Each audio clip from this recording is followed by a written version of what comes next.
Picture this, it's 3 a.m. and you're lying in bed scrolling through your ex's social media. They look happy, radiant even, in photos with someone new. Your chest tightens. You want to text them. You want to call. You tell yourself it's because you care about their well being, because you want to make sure they're okay. But here is the uncomfortable truth we rarely admit. You don't want to reach out because you care. You want to reach out because you are in pain. And there's a world of difference between those two impulses. This is the story of every romantic relationship, from first crushes to lifelong partnerships.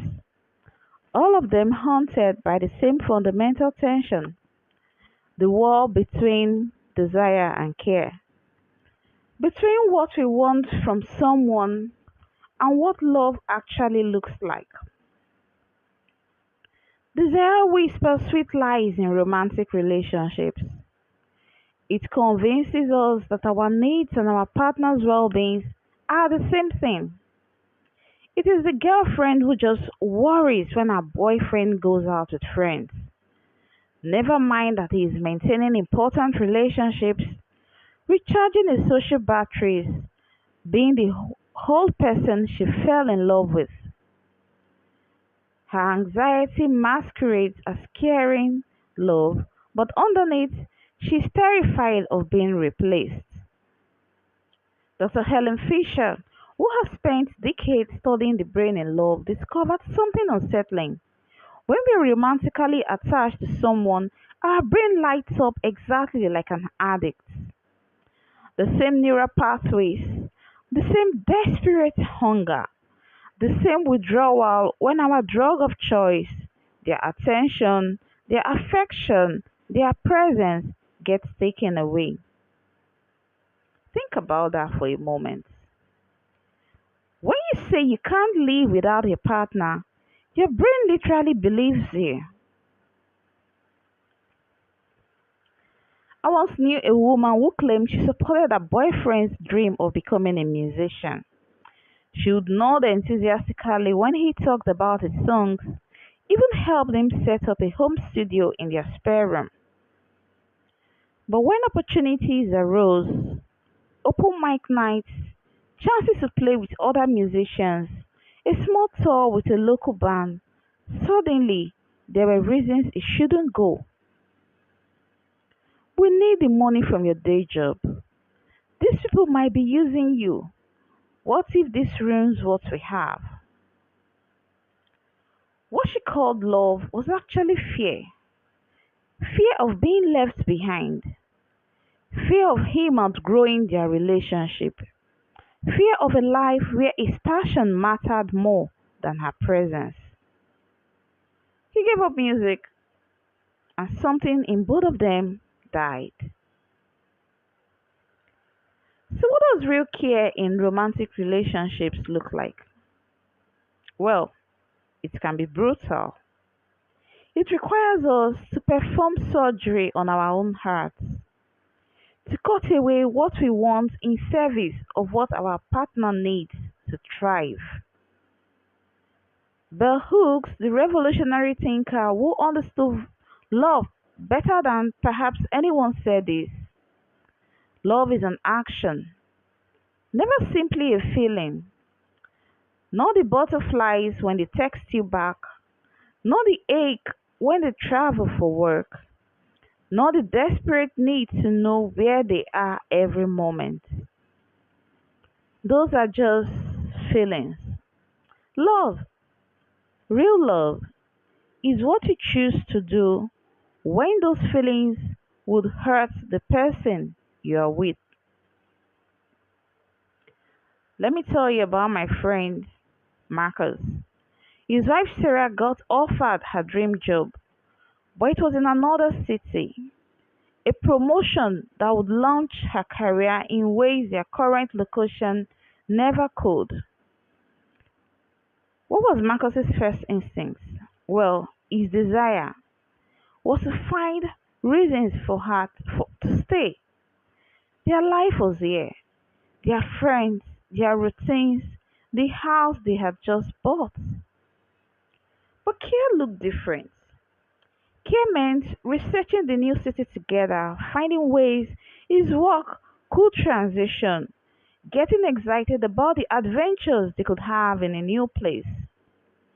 Care meant seeing this as an opportunity for both of them to grow, even though change scared him. Marcus's desire was to keep their life predictable and safe. His care was to support Sarah's dream even when it meant stepping into uncertainty. They moved, and yes, it was hard. New jobs, new social cycles, moments of loneliness and doubt. But Sarah flourished in ways that amazed them both, and Marcus discovered he was more adaptable than he would ever imagine. Their relationships didn't just survive, they changed, it deepened. Because Sarah knew Marcus had chosen her growth over his comforts, and Marcus learned that love wasn't about keeping someone close, but about walking beside them wherever their path led. Here is what makes this even more complicated. We are all navigating this tension within a culture that profits from our confusion about romantic love. Social media algorithms feed us a steady diet of relationships content that conflates obsession with devotion. Movies tell us movies tell us the lies that I can't live without you is romantic rather than concerning. We are taught that jealousy means you care, that checking up on your partner means you love them, that wanting to spend every moment together is the gold standard of intimacy. And then we wonder why our relationships feel suffocating, why love so often becomes a cage. Dating apps promise us endless options while simultaneously making us paranoid that our partner might be looking at those same endless options. We are told to fight for love, but also to know your worth. We are supposed to be independent while also being someone's other half. The Me Too movement revealed something dark about how desire disguises itself as care in romantic relationships. How many times has someone claimed they were being protective while actually being controlling? How many relationships have been built on one person's insecurities wearing the mask of the other's well being? But here is where it gets really twisted. Sometimes what we call caring in relationships is just desire with better PR. The partner who sacrifices everything for their relationship but tracks their loved one's social media, makes their happiness contingent on their partner's mood, lives vicariously through their achievements. That's not care, that's emotional vampirism dressed up as love. The girlfriend who is always understanding, always available, always accommodating, but somehow her boyfriend ends up feeling guilty when he wants space, manipulated when he tries to maintain other relationships, responsible for her emotional state. That is not care. That is control with a loving facade. Real care in romantic relationships sometimes look like stepping back. Real care sometimes means saying no to your partner's requests when they are coming from unhealthy places. Real care sometimes means letting your partner struggle, face consequences, hurt, because that is how they grow into someone capable of genuine intimacy. So, how do we navigate these in romantic relationships? How do we love without consuming? How do we care without controlling? How do we want someone without trying to own them? It starts with a question that most of us are terrified to ask ourselves. Am I doing this for them or am I doing this for me? When you want to surprise your partner with their favorite dinner after a hard day, are you doing it because they need comfort or because their happiness makes you feel like a good partner? When you offer to help them solve a problem, are you trying to support them or are you trying to feel needed and important? I learned this the hard way. I once had a relationship where I prided myself on being the supportive partner, the understanding one, always there when they needed me. I listened to their work stress, encouraged their goals, celebrated their successes. But when they wanted to take a solo trip to reconnect with themselves, suddenly I found reasons why it wasn't a good idea. The expense, the timing, how much I'd worry about them traveling alone. I told myself I was being practical, caring, protective. Well, I was being possessive. The relationship ended not because of the trip. We never got to find out about that. It ended because they realized that my love came with invisible leashes, that my support had conditions I'd never admitted to myself. Here's what I've learned about romantic relationships. The goal isn't to eliminate desire. That's impossible and frankly would make love boring. Sexual desire, emotional desire, the desire to be close to someone special. These are beautiful parts of romantic connection. The goal is consciousness, awareness, the ability to feel our wants without being enslaved by them. This means getting comfortable with discomfort. It means sitting with the anxiety of not hearing from your partner for a few hours instead of texting them compulsively. It means celebrating your partner's friendships even when they trigger your insecurity. It means supporting your partner's growth even when that growth changes the dynamic you've gotten comfortable with. It means loving someone enough to want what is best for them, even when what is best for them challenges everything you thought you needed from the relationship. Let me tell you about Jake and Maria. They had been together for 5 years, living together for three, talking about marriage. Then Maria got into graduate school. Not just any program, but the program, the one that would set up her entire career. The only problem, it was across the country, and Jake's business was finally taking off right where they were. Jake's first instinct was to find compromises. Maybe she could defer for a year. Maybe there was a similar program closer to home. Maybe they could do long distance for a while and see how it went. But late one night, as Maria was agonizing over the decision, Jake realized something that terrified him. He wasn't trying to find solutions that worked for both of them.